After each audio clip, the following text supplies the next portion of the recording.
exactly what extra did you have to do today, Coach? Oh, just a little bit of running. Anytime that we have a little ball security issue, we always pay a little bit of extra. Because again, we do it as a group. Because again, everybody's impacted if we put the ball on the ground. Can you talk to us about the pecking order at the running back position right now? You know, it's competitive, very competitive. Wayne is at the top, and he's pushing hard. C.J. Davison, like I said before, has a really, really good look in his eye. He's competing. It was good to see Choice get out there in a situation where he could get hit, and he looked good. And then C.J. Fuller. C.J. Fuller, besides today, has probably had the best camp so far, really, really progressing. So that's the pecking order right now, but again, it's far from being settled. They all got to compete. What about Dye? Did you die in there? Yeah, Dye's coming along. But right now, those 4 guys have probably had the best.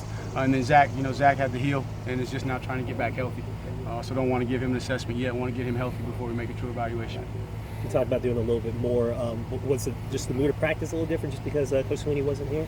I hadn't really sensed it. There's been great energy. I mean, this is an impressive bunch. They're just blue collar. They like to work. They've had great energy. There was really good focus today. They did get a break with the weather a little bit, but no, they've been focused, and they understand that there's still an expectation. And Coach Sweeney let them know prior to him departing to go be with his family that nothing changes. They know the standard, and as coaches, we hold them to the standard. So it's really been good energy since Coach Sweeney's been gone. As you did with running backs, why don't you run through the tight ends? The tight ends, Leggett's been quiet, but he's been steady. He's been doing a really, really good job. And I tell you what, Garrett Williams, like I said in my last interview, has been very, very impressive. JJ's getting back into playing shape, and then Cannon. Cannon is progressing every day, and he gives us something that we haven't had. He gives us that on the line kind of guy with that nasty demeanor about himself, but then he's athletic enough and fast enough to get out in space. So they got a good, healthy competition going there. And Sec's been good.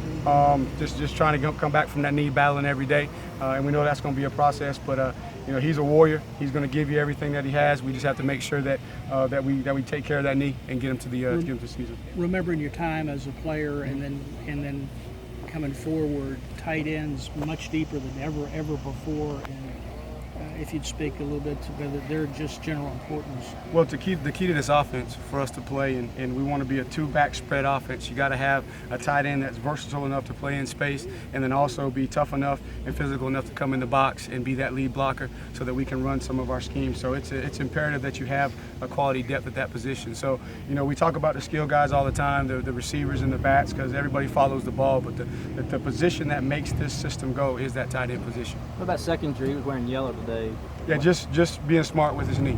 Just obviously he had a serious injury that he's coming back for, and again, he's a proven guy. We just want to make sure that we take care of him and get him to camp, and he felt a little something, so the training staff just decided that that was what was best for him. Is Ryan Norton getting closer? Say again? Is Ryan Norton getting closer to? Yeah, I believe Ryan Norton's getting closer. He moved around a little bit today, and then again, we obviously got to be careful with his situation when you're talking about a head injury. But as soon as he's cleared, I know he's eager to get back out. But he was out there moving around better today. What have you seen out of the young wide receivers that gives you optimism? I know it seems like on the depth chart you have plenty of talent from the veteran guys, but do you see something out of a couple of the young guys that they're going to be able to play this year? Oh, definitely. Ray and Dion are as good as advertised. It's just a matter of maturity, learning the system, the technique, because each day we're continuing to install, so things are starting to pile up. As soon as they get more comfortable with the system, you'll start to see them play as fast as they were the first day when we didn't have as much in. But they're impressive. And then Travion Thompson continues to be solid. Like I said in my last interview, he's probably been the best receiver, and he continues to make progress. And G-Hop's making plays, so there's a lot of quality depth. And then you throw Renfro into the mix, a guy that's probably not going to get as much of the publicity, but he's a really, really, really solid player that's coming along for us. So we got a lot of depth at that position, just got to keep him healthy and keep him working. Looked like Jake Guillermo was moved back up to second-team center. What's he shown you to earn that spot? Well, we all know what we had prior to him having this issue and coming back and just moving him, making him earn his way back up. And he's getting in shape every day, and he's fighting, and the retention is there. So it was really just an issue of him working his way back in, and Coach Caldwell making the decision on the rotation there. How do you feel about the offensive tackles and what's going on with the 2s and 3s there? Oh, they're working. I tell you what, it's when we're done with camp, they won't have seen 2 better defensive ends in the country, especially Mitch going against Shaq Lawson every single day. He's going to be battle tested. He won't see a better guy coming off that left edge in our league than Shaq Lawson. And Kevin Dodd, obviously people don't know a lot about Kevin Dodd, but I mean, he's just as talented as the 2.